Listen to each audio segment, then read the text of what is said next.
트럼프 대통령이 당당하게 말합니다. 한국과 일본의 합의로 전례 없는 자금 확보.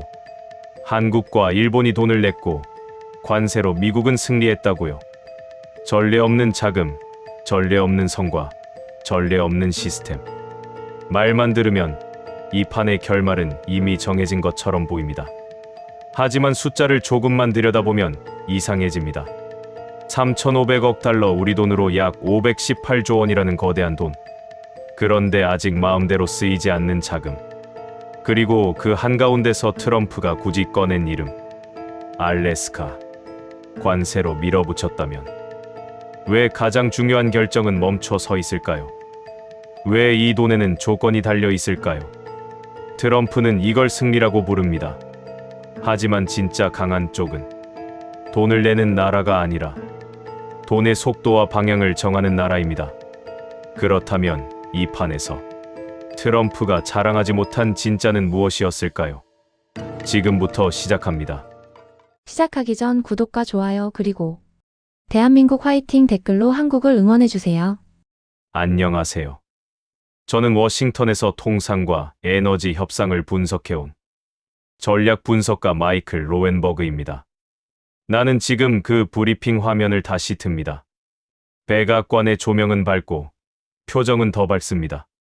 질문을 받는 자리라기보다 이미 결론을 발표하는 무대에 가깝습니다. 트럼프는 망설이지 않습니다.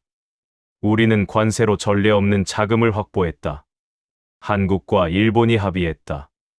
이 문장이 떨어지는 순간 공기가 정리됩니다. 설명은 길게 하지 않아도 되고 반박은 애초에 상정하지 않는 분위기입니다. 관세는 옳았고 결과는 숫자로 증명됐다는 선언. 트럼프는 관세를 정책이 아니라 승리의 장치로 올려놓습니다. 나는 이런 장면을 처음 보는 게 아닙니다. 상대를 설득하는 방식이 아니라 상대가 이미 따라온 것처럼 이야기하는 방식. 그리고 그 방식의 핵심은 늘 같습니다. 정치적 의미를 먼저 말하지 않습니다. 대신 숫자를 먼저 던집니다. 한국 3,500억 달러, 일본 5,500억 달러. 숫자가 등장하는 순간 사람들의 시선은 자동으로 한 곳으로 이동합니다. 누가 이겼는가가 아니라 누가 냈는가. 누가 주도했는가가 아니라 누가 더 크게 냈는가.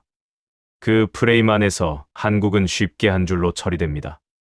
관세를 막고 돈을 낸 나라. 트럼프는 이 프레임을 즐깁니다. 관세 덕분에 자동차 공장이 건설 중이라고 말합니다. 관세가 없으면 중국이 미국 산업을 빼앗아 갈 거라고 말합니다. 그리고 마지막에는 못을 박습니다. 지금 우리가 가진 시스템은 완벽하다. 나는 그 말을 들으며 오히려 반대로 생각합니다. 완벽한 시스템이라면 이렇게까지 자랑해야 할 이유가 없습니다. 정말 완벽하다면 숫자만 던져도 모든 게 자동으로 굴러가야 합니다. 그런데 트럼프는 이상하리만큼 이 시스템을 설명하고 강조하고 미리 방어합니다. 그 말은 곧 완벽하지 않다는 뜻입니다. 적어도 원하는 대로 즉시 움직이지 않는다는 뜻입니다. 여기서 중요한 건 트럼프의 표정이 아닙니다. 그가 했다고 말하는 것과 실제로 되고 있는 것의 간격입니다. 관세는 압박입니다. 하지만 압박은 상대가 굴복했을 때만 결과가 됩니다. 그리고 굴복이 아니라 협상이라면 그 사이에는 반드시 조건이 들어갑니다. 나는 그 조건이 어디에 숨어 있는지부터 찾습니다. 왜냐하면 내가 알고 있는 한국은 이런 식으로 단숨에 정리되는 나라가 아니기 때문입니다. 한국은 표정으로 싸우지 않습니다. 속도를 함부로 내지 않습니다. 그리고 마지막에는 문서와 절차로 판을 다시 짭니다. 겉으로는 조용해 보여도 한번 조건이 걸리면 방향이 바뀌지 않습니다. 그래서 나는 트럼프의 발언에서 그가 자랑한 부분보다 그가 건너뛴 부분에 주목합니다. 이 자금이 언제 집행되는지, 어디에 먼저 들어가는지, 누가 무엇을 선택하는지, 이 질문들 없이 전례 없다는 말만 반복되는 순간 나는 확신합니다. 이건 성과 발표가 아니라 아직 끝나지 않은 협상입니다.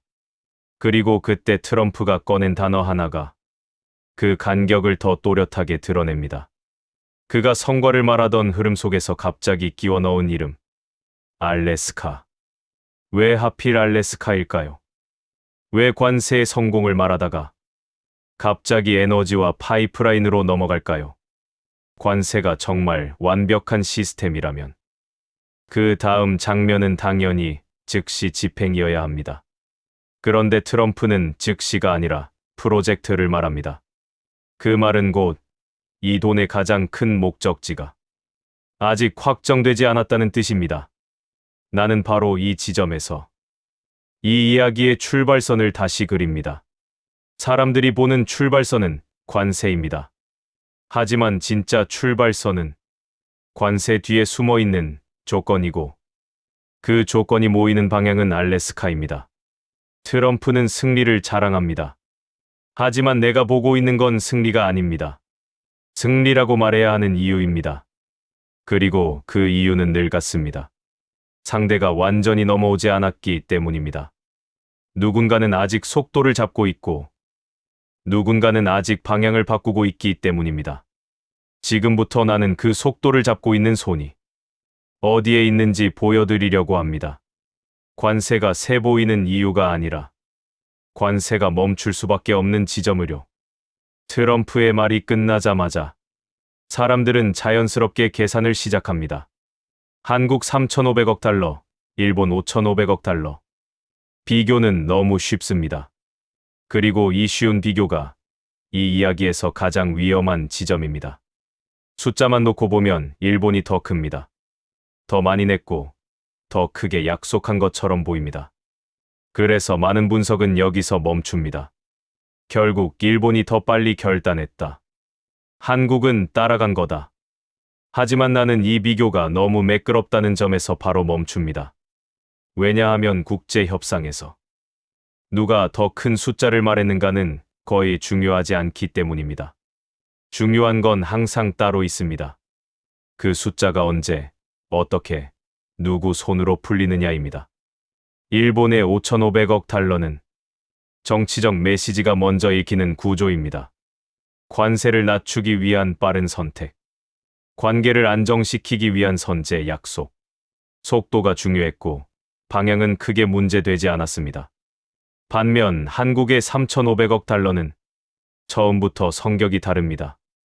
이 숫자는 지금 당장 쓰겠다는 약속이 아니라 어디에 쓸지는 따져보자는 선언에 가깝습니다. 나는 이 차이가 의지의 차이가 아니라 전략의 차이라고 봅니다. 일본은 빨리 끝내는 선택을 했고 한국은 끝을 미루는 선택을 했습니다. 숫자가 작다고 해서 약한 게 아닙니다. 오히려 숫자를 늦게 쓰는 쪽이 협상에서는 더 많은 질문을 던질 수 있습니다. 이 돈이 필요한 쪽이 누구인지, 이 프로젝트를 완성하려면 누가 꼭 필요한지, 그 질문을 끝까지 붙잡을 수 있기 때문입니다. 그래서 나는 3,500억이라는 숫자를 볼 때 적다고 느끼지 않습니다. 오히려 의도적으로 조절된 숫자처럼 보입니다. 한 번에 밀어넣지 않고 단계와 조건을 붙이기 딱 좋은 규모. 이 지점에서 트럼프의 자랑과 현실 사이에 다시 틈이 생깁니다. 트럼프는 전례 없는 자금을 말하지만 그 자금은 아직 한 방향으로 움직이지 않습니다. 특히 한국의 몫은 더 그렇습니다. 그래서 나는 이 숫자 싸움이 진짜 승부가 아니라는 걸 압니다. 진짜 승부는 다음 질문에서 시작됩니다. 이 돈은 어디에 먼저 들어가야 하는가? 그리고 그 중에서 가장 민감하고 가장 오래 묶일 수밖에 없는 곳은 어디인가? 그 질문이 향하는 곳은 결국 하나입니다. 트럼프가 갑자기 꺼내들었던 그 이름, 알래스카입니다. 나는 여기서 숫자를 다시 봅니다. 한국 3,500억 달러. 이 숫자는 단독으로 보면 평범해 보일 수 있습니다. 하지만 이 숫자가 어떤 방식으로 묶여 있는지를 보면 이건 돈이라기보다 하나의 장치에 가깝다는 걸 바로 느낍니다. 국제 협상에서 진짜 위험한 돈은 많이 약속한 돈이 아닙니다. 빨리 풀리는 돈입니다. 한 번에 집행되고, 한 번에 방향이 정해지고, 한 번에 되돌릴 수 없는 돈. 그 돈이 가장 위험합니다. 그런데 한국의 3,500억 달러는 그 반대 방향으로 설계되어 있습니다. 이 돈은 빠르게 움직이지 않습니다. 그리고 이건 우연이 아닙니다. 나는 한미가 서명한 투자 양의 문서를 읽으며 이 구조가 얼마나 계산적으로 짜였는지 바로 느낍니다. 먼저 금액이 나뉘어 있습니다. 1,500억 달러와 2,000억 달러. 단순한 분할이 아닙니다. 성격이 완전히 다른 두 덩어리입니다. 1,500억 달러는 비교적 명확합니다. 조선 분야 투자. 이미 경쟁력과 수요가 확인된 영역입니다. 미국이 원하고 한국이 잘하는 분야. 여기까지는 갈등이 거의 없습니다. 속도도 비교적 빠릅니다. 문제는 나머지 2,000억 달러입니다. 이 돈이 진짜 핵심입니다. 이 2,000억 달러에는 어디에 쓴다는 문장이 없습니다. 대신 어떻게 결정한다는 문장이 붙어 있습니다. 나는 이 문장을 여러 번 읽습니다. 미국 대통령이 바로 결정하지 않습니다. 투자위원회가 먼저 검토합니다. 그 위원회는 미국 상무장관이 위원장입니다. 그런데 여기서 끝이 아닙니다. 그 추천은 사전에 한국 측 협의 구조와 논의하도록 되어 있습니다. 이건 매우 이례적인 구조입니다. 겉으로 보면 미국이 주도하는 것처럼 보이지만 실제로는 단독 결정이 불가능한 장치가 들어가 있습니다. 정치적 판단이 아니라 상업적 합리성이라는 조건이 문서에 박혀 있습니다. 나는 이 대목에서 확신합니다. 이건 투자 약속이 아닙니다. 이건 속도 조절 장치입니다. 트럼프는 관세를 무기처럼 씁니다. 빠르게 압박하고, 빠르게 성과를 보여주고, 빠르게 다음 장면으로 넘어가길 원합니다. 그런데 한국의 2,000억 달러는 그 리듬에 맞춰 움직이지 않습니다.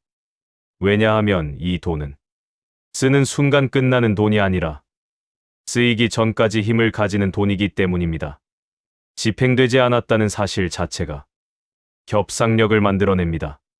그래서 나는 사람들이 말하는 한국이 돈을 냈다는 표현이 너무 단순하다고 느낍니다. 이 돈은 아직 나가지 않았습니다. 그리고 나가지 않았다는 건 아직 질문이 끝나지 않았다는 뜻입니다. 어디에 쓰는가? 누가 이익을 보는가? 얼마나 오래 묶이는가? 그리고 가장 중요한 질문.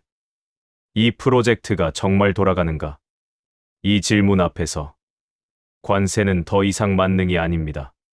관세는 압박을 만들 수는 있지만 생산성을 대신 계산해 주지는 못합니다. 특히 에너지와 인프라 영역에서는 더 그렇습니다. 그래서 나는 이 구조가 한국의 방어가 아니라 한국의 공격에 가깝다고 봅니다. 소리를 높이지 않고 속도를 늦추는 방식의 공격. 상대를 멈춰 세우고 질문을 반복하게 만드는 공격입니다. 트럼프는 회견에서 시스템은 완벽하다고 말합니다. 하지만 완벽한 시스템이라면 굳이 이렇게 많은 조건이 필요하지 않습니다. 조건이 많다는 건 아직 완성되지 않았다는 뜻입니다. 그리고 바로 이 지점에서 다시 하나의 이름이 떠오릅니다. 이 2,000억 달러가 가장 먼저 향할 수 있다고 거론되는 곳, 가장 많은 질문을 낳는 곳, 가장 오래 묶일 가능성이 높은 곳, 알래스카입니다. 알래스카는 빠른 성과를 싫어하는 프로젝트입니다. 돈을 넣는 순간 결과가 나오지 않습니다. 오히려 돈을 넣을수록 질문이 늘어나는 구조입니다. 그래서 알래스카는 이 2,000억 달러와 가장 닮아 있습니다. 나는 이때부터 확신합니다. 트럼프가 말한 전례 없는 자금은 이미 쓰일 준비가 끝난 돈이 아닙니다. 오히려 아직 쓰이지 않았기 때문에 가장 무거운 돈입니다. 그리고 그 무게를 누가 견디고 있는지, 누가 그 속도를 쥐고 있는지 이제 다음 단계에서 더 분명해집니다. 나는 트럼프의 발언 흐름을 다시 따라갑니다. 관세 이야기, 자금 이야기, 성과 자랑. 그리고 그 다음에 나온 단어가 알래스카입니다. 이 순서는 우연이 아닙니다. 정치인은 단어를 아무렇게나 쓰지 않습니다. 특히 트럼프처럼 메시지를 계산하는 인물은 더 그렇습니다. 선거를 말하는 자리에서 굳이 특정 지역, 특정 프로젝트를 언급했다는 건 그곳이 선거의 종착지라는 뜻입니다. 알래스카는 미국 정치에서 늘 애매한 위치에 있습니다. 상징성은 크지만 경제성은 늘 논쟁의 대상입니다. 자원은 많고 땅은 넓고 하지만 거리와 비용이라는 벽이 항상 앞에 서 있습니다. 트럼프가 말한 알래스카 천연가스 프로젝트는 듣기에는 단순합니다. 북극권 노스슬로프에서 가스를 뽑아 1300km 넘는 파이프라인으로 남쪽으로 보내 니키스키에서 액화에 수출한다. 미국식으로 말하면 엄청난 기회입니다. 하지만 나는 이 설명을 들을 때마다 숫자보다 먼저 계산기를 떠올립니다. 이건 빠른 사업이 아닙니다. 그리고 싸게 끝나는 사업은 더더욱 아닙니다. 초기 사업비만 450억 달러. 이건 시작 비용입니다. 파이프라인은 깔고 끝이 아닙니다. 동토를 유지해야 하고, 환경 규제를 넘겨야 하고, 지역 정치와 원주민 문제도 동시에 관리해야 합니다. 여기서 중요한 건 이 프로젝트가 기술적으로 가능한가가 아닙니다. 가능합니다. 미국은 할 수 있습니다. 문제는 누가 끝까지 책임질 것인가입니다. 알래스카는 돈을 넣는 순간 끝나는 사업이 아닙니다. 돈을 넣는 순간 수십 년의 약속이 함께 들어갑니다. 장기 구매 계약, 가격 보장, 수요 안정성. 이 중 하나라도 흔들리면 전체 구조가 다시 흔들립니다. 그래서 이 프로젝트는 미국 혼자서는 완성할 수 없습니다. 수요국이 필요합니다. 그리고 그 수요국은 이미 정해져 있습니다. 일본, 한국, 대만. 특히 한국과 일본입니다. 트럼프가 이 이름들을 직접 언급하지 않더라도 그가 알래스카를 말하는 순간 이 나라들의 이름은 자동으로 따라붙습니다. 왜냐하면 이 프로젝트의 성공 여부는 결국 누가 장기 구매자로 서느냐에 달려 있기 때문입니다. 여기서 트럼프의 관세가 다시 등장합니다. 관세는 선택을 빠르게 만들기 위한 도구입니다. 지금 결정하라는 압박, 지금 들어오라는 신호. 알래스카 같은 느린 프로젝트에 속도를 얹기 위한 장치입니다. 하지만 바로 이 지점에서 관세의 힘은 급격히 약해집니다. 왜냐하면 에너지 사업은 정치보다 숫자를 더 믿기 때문입니다. 관세는 무섭지만 적자가 더 무섭습니다. 나는 여러 에너지 협상을 보며 느낍니다. 이 분야에서는 큰 소리를 치는 쪽이 아니라 끝까지 계산하는 쪽이 이깁니다. 그리고 알래스카는 계산을 피할 수 없는 사업입니다. 그래서 한국의 태도가 중요해집니다. 한국은 알래스카를 처음부터 될 수도 있고 아닐 수도 있다는 시선으로 봅니다. 참여를 전제로 말하지 않습니다. 조건을 전제로 말합니다. 이 차이는 작아 보이지만 협상에서는 결정적입니다. 전제는 상대를 안심시키고 조건은 상대를 기다리게 만듭니다. 트럼프는 기다리는 걸 싫어합니다. 성과는 빠를수록 좋고 숫자는 클수록 좋습니다. 그런데 알래스카는 그 모든 성향과 정반대에 있습니다. 느리고 무겁고 결과를 장담할 수 없습니다. 그래서 나는 트럼프가 알래스카를 자랑의 문장에 넣은 순간 이게 완성된 성과가 아니라 아직 미뤄야 할 과제라는 걸 바로 알아봅니다. 완성됐다면 굳이 말하지 않아도 됩니다. 아직 미완이라서 계속 말해야 하는 겁니다. 그리고 그 미완의 중심에 한국이 서 있습니다. 왜냐하면 이 프로젝트는 한국 없이 돌아가도 되고 한국 없이 성공할 수는 없기 때문입니다. 이 점이 트럼프의 관세 자랑과 현실 사이에 생기는 가장 큰 균열입니다. 관세는 압박이지만 알래스카는 협상입니다. 압박은 한 방향이지만 협상은 양방향입니다. 그래서 이 단계에서 이야기의 성격이 완전히 바뀝니다. 지금까지는 트럼프가 얼마나 강한가의 이야기였다면, 이제부터는 그 강함이 어디서 멈추는가의 이야기입니다. 그 멈춤 지점이 바로 알래스카입니다.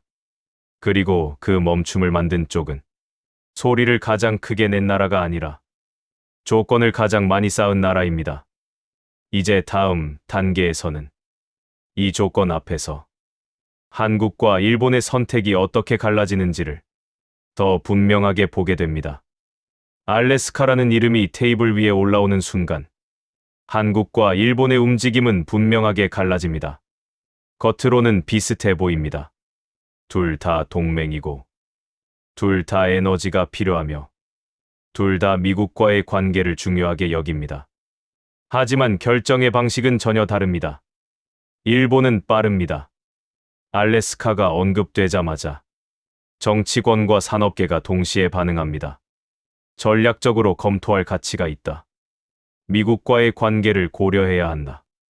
속도는 곧 메시지입니다. 우리는 협조적이라는 메시지. 우리는 믿을 수 있다는 메시지. 이 선택은 일본에게 낯설지 않습니다. 일본은 오랫동안 미국이 제시한 큰 틀 안에서 빠르게 자리를 잡는 방식에 익숙합니다. 규모를 키워 존재감을 확보하고 관계를 안정시키는 전략입니다. 그래서 일본의 5,500억 달러는 얼마를 낼 수 있는가에 초점이 맞춰집니다. 얼마를 약속하면 관세가 내려가는가? 얼마를 보여주면 신뢰를 얻는가? 이 질문에 빠르게 답을 내놓는 쪽입니다. 반면 한국의 움직임은 눈에 띄게 느립니다. 알래스카 이야기가 나와도 즉각적인 반응을 보이지 않습니다. 찬성도 아니고 반대도 아닙니다. 대신 질문부터 던집니다. 이 사업은 언제 손익분기점에 도달하는가? 장기 구매 계약의 조건은 무엇인가? 가격 변동 리스크는 누가 감당하는가? 그리고 가장 중요한 질문.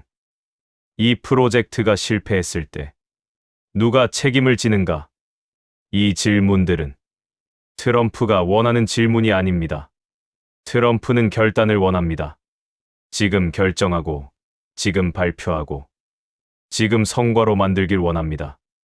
하지만 한국은 그 리듬에 맞추지 않습니다. 한국은 빠른 결론보다 느린 검증을 선택합니다.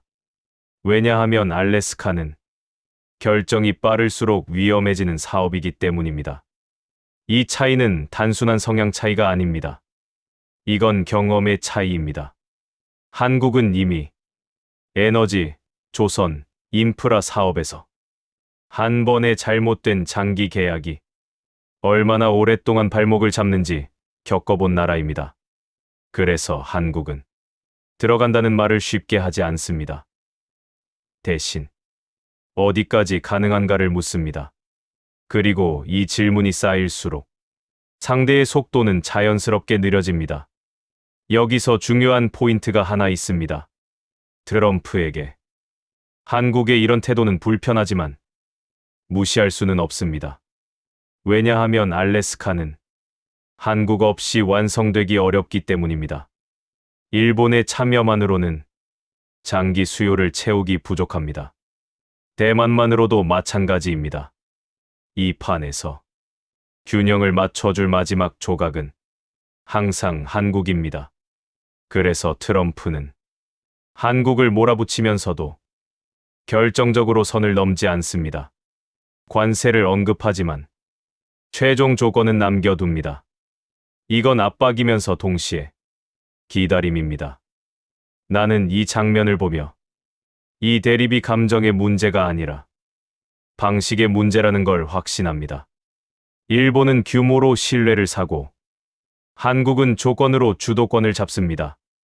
누가 더 옳다고 말할 수는 없습니다. 하지만 분명한 건 하나입니다. 알래스카 앞에서 트럼프의 시선이 더 오래 머무는 쪽은 빠르게 예라고 말한 쪽이 아니라 끝까지 조건을 말하는 쪽입니다. 왜냐하면 진짜 협상은 예스맨과 하지 않습니다. 결정을 늦추는 상대와 하게 되어 있기 때문입니다. 이 지점에서 사람들이 기대하던 그림은 깨집니다. 일본은 크고 한국은 작다는 프레임은 여기서 더 이상 작동하지 않습니다. 이제 판은 누가 더 많은 돈을 약속했는지가 아니라 누가 더 오래 버틸 수 있는지의 문제로 바뀝니다. 그리고 그 싸움에서 한국은 이미 익숙한 위치에 서 있습니다. 조용히, 느리게, 하지만 끝까지 조건을 놓지 않는 자리. 이제 다음 단계에서는 이 조건들이 실제로 어떻게 트럼프의 손을 묶는지, 왜 전례 없는 자금이 마음대로 쓰이지 못하는지 구조적으로 드러나게 됩니다. 이제부터가 이 이야기의 핵심입니다. 트럼프가 자랑한 전례 없는 자금 가운데서도 가장 중요한 돈, 그리고 가장 쉽게 오해되는 돈, 바로 한국의 2천억 달러입니다. 사람들은 흔히 이렇게 생각합니다. 미국 대통령이 결정하면 끝 아니야? 관세로 밀어붙였는데 돈 쓰는 것도 마음대로겠지. 하지만 이 돈은 그렇게 쓰이도록 설계되지 않았습니다. 처음부터 말입니다. 나는 이 구조를 들여다볼 때마다 이게 단순한 투자 합의가 아니라 의도적으로 잠가 놓은 장치라는 느낌을 받습니다. 돈을 약속했지만 돈이 혼자 움직이지 못하도록 만든 구조. 이 2천억 달러는 미국 대통령의 책상에서 바로 집행되지 않습니다. 먼저 투자위원회로 갑니다. 상무장관이 위원장을 맡고 에너지, 산업, 안보 이해관계가 동시에 검토됩니다. 여기까지는 미국 시스템처럼 보입니다. 하지만 그 다음이 다릅니다. 이 위원회는 한국 측 협의 구조와 사전 협의를 거치도록 되어 있습니다. 형식적인 보고가 아닙니다. 상업적으로 합리적인 투자만 추천할 수 있도록 문서에 명시되어 있습니다. 이 한 문장이 모든 걸 바꿉니다. 정치적 필요로는 부족합니다. 선거용 성과도 이유가 되지 않습니다. 관세로 압박했다고 해서 이 돈을 특정 프로젝트로 밀어 넣을 수 없습니다. 수익성, 리스크, 장기 부담. 이 계산을 통과하지 못하면 아무리 대통령이라도 다음 단계로 넘길 수 없습니다. 그래서 나는 이 구조를 투자 합의라고 부르지 않습니다. 이건 속도 제한 장치입니다. 트럼프는 속도를 사랑합니다. 빠른 발표, 빠른 숫자, 빠른 성과. 하지만 이 2천억 달러는 그 리듬을 따르지 않습니다. 트럼프가 알래스카를 말한다고 해서 알래스카로 바로 흘러가지 않습니다. 오히려 그 말을 꺼내는 순간 질문이 더 늘어납니다. 이 사업은 정말 돌아가는가? 누가 장기 구매를 책임지는가? 가격 변동은 누가 감당하는가? 환경과 유지 비용은 누가 떠안는가? 이 질문들 앞에서 관세는 힘을 잃습니다. 관세는 들어오라고 말할 수는 있지만 계속 버텨라고는 말하지 못합니다. 그래서 트럼프는 이 돈을 자랑하면서도 구체적인 집행 시점은 말하지 않습니다. 언제, 어디에, 어떻게라는 질문에는 항상 말을 아낍니다. 나는 이 침묵이 이야기보다 더 많은 걸 말해준다고 봅니다. 정말 마음대로 쓸 수 있었다면 굳이 침묵할 이유가 없기 때문입니다. 이 2천억 달러는 아직 움직이지 않기 때문에 강합니다. 아직 쓰이지 않았기 때문에 협상의 중심에 있습니다. 그리고 바로 이 점에서 한국의 위치가 달라집니다. 사람들은 종종 한국이 미국에 돈을 낸다고 말합니다. 하지만 실제 구조를 보면 한국은 돈을 내는 쪽이 아니라 돈을 열어주는 쪽에 가깝습니다. 문을 열지 않으면 아무것도 시작되지 않습니다. 그리고 문을 여는 조건은 한국이 쥐고 있습니다. 이건 힘으로 얻은 권한이 아닙니다. 계산으로 만든 권한입니다. 크게 소리치지 않고 천천히 묶어두는 방식으로 상대를 기다리게 만드는 힘입니다. 그래서 이 단계에서 트럼프의 자랑은 조금 다른 의미로 들리기 시작합니다. 전례 없는 자금이라는 말은 전례 없이 아직 쓰이지 않은 자금이라는 뜻이기도 합니다. 그리고 그 자금이 왜 아직 움직이지 않는지, 누가 그 브레이크를 쥐고 있는지 이제 거의 분명해집니다. 다음 단계에서는 이 구조가 만들어내는 결과, 즉 관세의 힘이 실제로 멈추는 지점을 정리하게 됩니다. 관세가 세 보이는 이유가 아니라 관세가 끝내 넘지 못하는 선, 그 선이 어디인지 말입니다. 이 지점에서 나는 관세를 다시 바라봅니다. 트럼프가 말하는 관세는 언제나 단순합니다. 때리고, 흔들고, 움직이게 만든다. 짧은 시간 안에 상대를 선택의 기로로 몰아넣는 도구. 분명 효과는 있습니다. 관세는 긴장감을 만들고, 회의를 열게 만들고, 숫자를 꺼내게 만듭니다. 하지만 나는 이 과정에서 관세가 할 수 없는 일에도 주목합니다. 관세는 결정의 문을 열 수는 있어도 그 안에서 어떤 선택을 할지까지 정하지는 못합니다. 바로 그 지점에서 한국의 방식이 드러납니다. 한국은 관세를 정면으로 맞서 싸우지 않습니다. 강경 발언도 하지 않고 보복을 먼저 꺼내지도 않습니다. 대신 관세가 만들어낸 압박을 하나의 협상 환경으로 받아들입니다. 이 태도는 겉으로 보면 약해 보일 수 있습니다. 하지만 실제로는 가장 많은 선택지를 남기는 방식입니다. 관세가 올라가면 대응은 두 가지뿐입니다. 부딪히거나 흡수하거나. 한국은 늘 후자를 택해왔습니다. 흡수하되 조건을 붙이고 속도를 조절하고 결정권을 분산시키는 방식입니다. 이번에도 다르지 않습니다. 관세는 올라가고 숫자는 제시되고 트럼프는 승리를 선언합니다. 하지만 한국의 대응은 그 선언과 같은 속도로 움직이지 않습니다. 한국은 관세를 지금 당장 피해야 할 재앙으로 보지 않습니다. 대신 언젠가 끝나야 할 압박으로 봅니다. 그래서 한국은 관세가 가장 강하게 작동하는 구간을 의도적으로 지나치지 않습니다. 그 구간을 문서와 구조로 묶어둡니다. 투자 분야를 나누고 결정 단계를 나누고 책임을 나누고 시간을 나눕니다. 이렇게 나뉜 구조에서는 관세가 더 이상 직선으로 작동하지 않습니다. 여러 번 꺾이고 여러 번 멈추고 여러 번 다시 계산해야 합니다. 나는 이 구조를 보며 관세의 본질을 다시 생각합니다. 관세는 힘입니다. 하지만 힘은 언제나 마찰이 생기는 지점에서 약해집니다. 그리고 한국은 그 마찰을 의도적으로 많이 만듭니다. 알래스카가 바로 그 예입니다.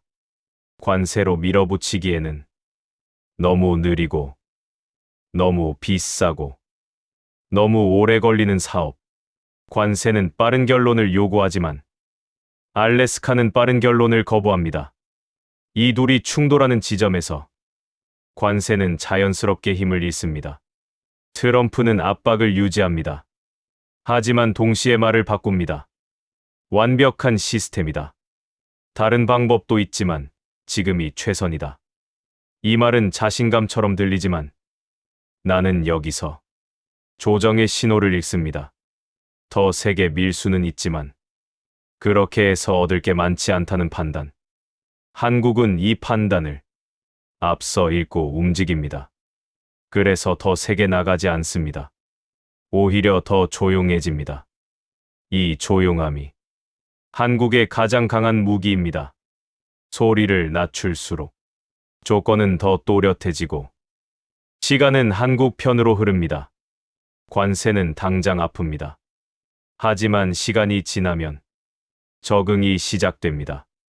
대체 경로가 생기고 공급망이 조정되고 정치적 관심도 이동합니다. 한국은 이 시간의 흐름을 이미 여러 번 경험한 나라입니다.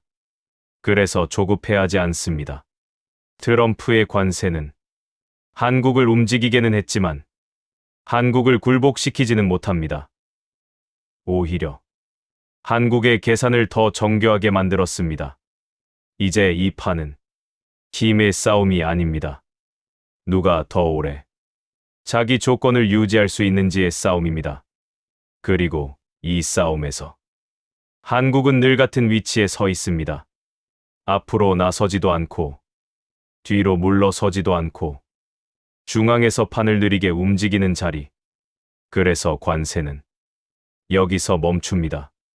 한국 앞에서, 알래스카 앞에서, 그리고 조건이라는 이름 앞에서 이제 남은 건 하나입니다.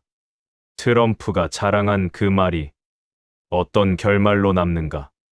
그리고 이 긴 협상의 끝에서 누가 진짜 판을 설계한 나라로 기억되는가입니다. 이야기는 다시 처음으로 돌아옵니다. 트럼프는 말합니다. 한국과 일본과의 합의로 전례 없는 자금을 확보했다고요. 관세는 성공했고 미국은 다시 강해지고 있다고요. 이 말은 뉴스가 되고 헤드라인이 되고 숫자만 남아 전 세계로 퍼집니다. 3,500억 달러, 5,500억 달러. 누군가는 이 숫자를 보며 말합니다. 결국 한국도 당했다. 하지만 시간이 지나면 항상 같은 현상이 반복됩니다. 숫자가 사라지고 질문이 남습니다. 그 돈은 지금 어디에 있나? 왜 아직도 쓰이지 않나? 왜 트럼프가 그렇게 강조한 알래스카 프로젝트는 아직도 검토 중이라는 말에서 벗어나지 못했나? 여기서부터 이 이야기의 무게가 바뀝니다. 정말 모든 게 끝났다면 이 질문은 나오지 않습니다. 정말 미국이 전부 쥐고 있었다면 속도는 이미 붙었어야 합니다. 그런데 현실은 다릅니다. 시간이 흐를수록 트럼프의 자랑은 점점 현재형이 아니라 과거형처럼 들립니다. 왜냐하면 이 판은 한 번의 선언으로 끝나는 판이 아니기 때문입니다. 관세는 문을 열었습니다. 그건 분명합니다. 하지만 문을 열었다고 해서 안으로 들어갈 수 있는 건 아닙니다. 안으로 들어가려면 누군가 열쇠를 건네야 합니다. 그리고 그 열쇠는 돈을 가장 크게 외친 나라의 손에 있지 않습니다. 알래스카는 여전히 멈춰 있습니다. 2천억 달러는 여전히 잠겨 있습니다. 결정은 여전히 협의 중이라는 말 뒤에 숨어 있습니다. 이건 실패도 아니고 지연도 아닙니다. 의도된 상태입니다. 한국은 이 협상에서 이기려고 뛰지 않았습니다. 상대를 꺾으려 하지도 않았습니다. 대신 하나의 원칙만 지켰습니다. 돌이킬 수 없는 속도로는 움직이지 않는다. 이 원칙은 소리를 크게 내지 않습니다. 뉴스가 되지도 않습니다. 하지만 협상이 길어질수록 가장 무서운 원칙이 됩니다. 트럼프는 속도를 원합니다. 성과는 지금 필요하고 결과는 당장 보여줘야 합니다. 그래서 그는 자랑합니다. 자랑은 곧 압박이고 압박은 결정을 끌어내기 위한 수단이기 때문입니다. 하지만 한국은 그 자랑을 부정하지 않습니다. 반박하지도 않습니다. 조용히 받아들이면서도 속도를 주지 않습니다. 이 태도가 결국 판의 성격을 바꿉니다. 처음 이 협상은 관세로 얼마나 받아내는가의 이야기였습니다. 하지만 지금 이 협상은 누가 끝까지 결정권을 쥐고 있는가의 이야기로 바뀌어 있습니다. 이 변화는 하루아침에 일어나지 않습니다. 시간이 필요합니다. 그리고 그 시간을 버틸 수 있는 나라만이 이 위치에 설 수 있습니다. 한국은 이미 여러 번 이 시간을 견뎌온 나라입니다. 외환 위기 때도, 산업 재편 때도, 공급망이 흔들릴 때도 항상 같은 선택을 해왔습니다. 버티되, 조용히 버티고, 조건을 남기며 버티는 방식. 그래서 한국은 이 협상에서 승리를 선언하지 않습니다. 패배를 인정하지도 않습니다. 대신 기록을 남깁니다. 어떤 돈이었는지, 어떤 조건이었는지, 어떤 결정 구조였는지. 그리고 이 기록은 시간이 지나면 평가로 바뀝니다. 트럼프의 관세는 한 시대의 선택으로 남을 수 있습니다. 하지만 그 관세가 어디서 멈췄는지는 다음 시대의 기준이 됩니다. 알래스카 앞에서 관세는 더 이상 명령이 아닙니다. 요청에 가까워집니다. 왜냐하면 그 사업은 상대의 계산 없이는 한 발짝도 앞으로 갈 수 없기 때문입니다. 이 순간부터 관계는 바뀝니다. 압박자와 피압박자의 관계가 아니라 서로가 서로를 필요로 하는 관계로 이동합니다. 그리고 이 변화의 중심에 한국이 있습니다.